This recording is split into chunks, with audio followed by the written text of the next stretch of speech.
वेद अचानक नाम इतने प्यार से लेगा कियारा ने सोचा भी नहीं था। उसका चेहरा लाल हो गया और अचानक दिल धक धक करने लगा। तभी वेद ने कियारा के पास आकर धीरे से कान में कहा, दिमाग नाम की भी चीज होती है, कभी कभी चलाया करो वरना जंग लग जाएगी। कियारा ये सुनकर दंग रह गई और वेद को दूर धकेल कर मन ही मन बोली, दिस इडियट, इसने कहा कि मैं दिमाग नहीं चलाती। वो गुस्से से दांत पीसने लगी। तब वेद ने उंगली दिखाकर कहा, तुम्हें लगता है बस ढेर सारी जड़ी बूटियां एक बर्तन में फेंक देने से मेडिसिनल वाइन बन जाती है?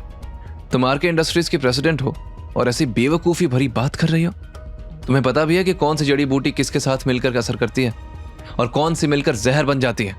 अगर ये नहीं पता तो तुम्हारी बनाई वाइन दवा नहीं होगी, जहर होगी और लोग ठीक होने के बजाय मर जाएंगे। ये सुनकर कियारा का चेहरा एकदम लाल हो गया। असल में उसे यह सब पता था, लेकिन बस वेद से बहस करने के चक्कर में बिना सोचे समझे कुछ भी बोल गई थी। उसने गुस्से से पूछा, तुम्हें वो बिल्डिंग की जमीन क्यों चाहिए? वेद ने जवाब में कहा, वहां गार्डन एरिया काफी फर्टाइल है और वेयर हाउस के लिए भी सही जगह है, इसलिए जड़ी बूटियों की खेती करनी है मुझे, ताकि उससे मेडिसिन और मेडिसिनल वाइन्स रेडी हो। कियारा ने सर पकड़ लिया, यू इडियट, वो शहर का हाई एंड विला एरिया है, यहाँ लोग आलीशान घर बनाते हैं और तुम खेत बनाने चले हो। ये कोई गांव है क्या? समझते क्या हो खुद को, किसान?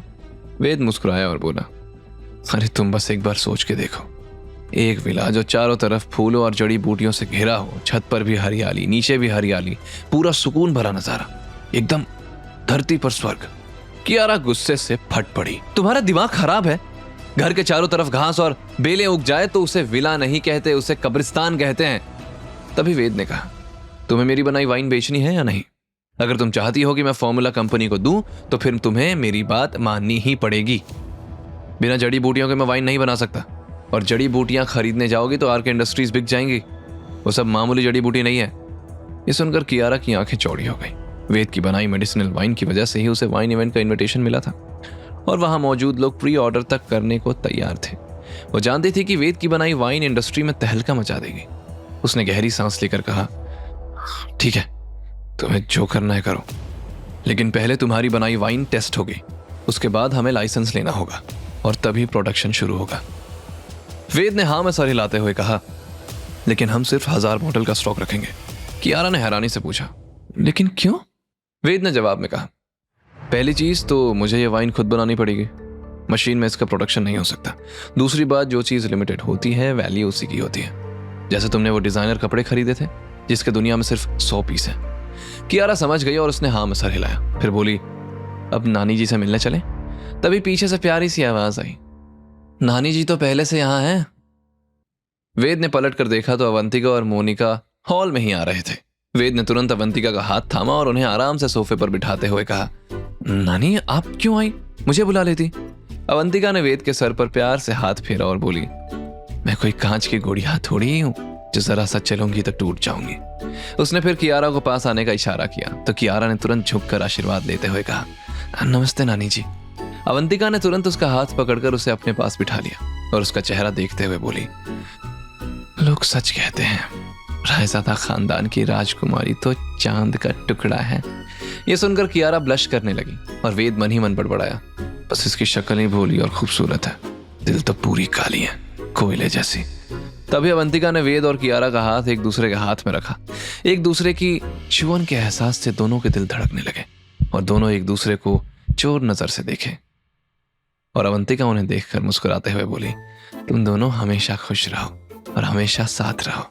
कियारा मन ही मन बोली, हमेशा नहीं, बस 1 साल की बात हुई थी दादी से, अभी तो 1 साल पूरा होने में कुछ महीने बाकी हैं। उसी वक्त वेद मन ही मन बुदबुदाया, इस चुड़ैल के साथ जिंदगी भर, अरे नहीं, सोचकर ही आत्मा बाहर आ जाएगी मेरी। अवंतिका ने कियारा को मोनिका से मिलवाते हुए कहा, कियारा इनसे मिलो, यह है डॉक्टर मोनिका। अब डॉक्टर कम मेरी बॉडीगार्ड और दोस्त ज्यादा है।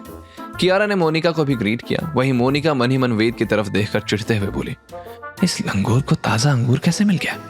इसकी हरकत ऐसी है कि पागल बीवी भी इसे छोड़कर भाग जाए, और इसे शहर की सबसे सुंदर लड़की मिल गई। वाह रे किस्मत, एक तरफ हिमांशु गर्ग फ्री के नाना बन गए और दूसरी तरफ रायजादा खानदान की बेटी इसकी बीवी बन गई। अवंतिका ने बड़े प्यार से कियारा से बात की और उनसे बात करके कियारा को सावित्री देवी की याद आ गई और इसी वजह से वो अवंतिका को और रिस्पेक्ट और प्यार से ट्रीट करने लगी। उसने जब अवंतिका को गिफ्ट दिए तो अवंतिका के इशारे पर मोनिका ने अवंतिका के हाथ में एक बॉक्स पकड़ाया और अवंतिका ने कियारा को ज्वेलरी बॉक्स देते हुए कहा, ये मेरी तरफ से, मुंह दिखाई। कियारा ने बॉक्स खोलकर देखा तो अंदर एक खूबसूरत डायमंड का बेशकीमती हार था। बाद में वो लोग काफी देर बातें करते रहे और डिनर का टाइम हो गया। वेद ने अवंतिका की डाइट के हिसाब से खाना बनवाया था और कियारा खुद अवंतिका को अपने हाथ से खाना परोस रही थी। और वेद कियारा का रवैया देखकर हैरान था। उसे नहीं लगा था कि कियारा इतने प्यार से अवंतिका के साथ पेश आएगी। डिनर के बाद वेद ने एक बार फिर अवंतिका के पैरों का मसाज किया और थोड़ी देर बाद अवंतिका उसे डांटते हुए बोली, अब जाओ भी वेद, कियारा कमरे में इंतजार कर रही होगी।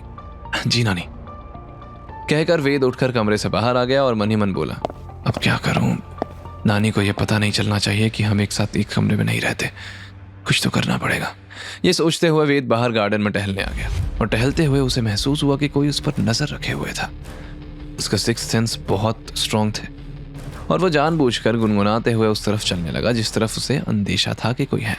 उसे एहसास हुआ कि उस पर नजर रखने वाला पेड़ के पीछे दीवार की परछाई में छुपा है। वो मन ही मन बोला, लगता है फिर कोई एक्शन सीन होगा आज।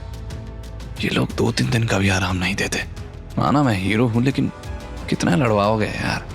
कभी कभी तो ऐसा लगता है जैसे कोई राइटर मेरी कहानी लिख रहा है और जबरदस्ती का एक्शन सीन करवा रहा है। पहले तो वेद आराम से टहलते हुए बढ़ा, लेकिन अचानक उसने झटके से साइड लिया और कोने की तरफ दौड़ पड़ा। उसे आगे देख दीवार की परछाई में छुपा एक काला साया झटके से उठकर भागने लगा। वेद हल्की मुस्कान के साथ उसके पीछे लपका। कुछ ही सेकंड में दोनों के बीच का फासला कम हो गया।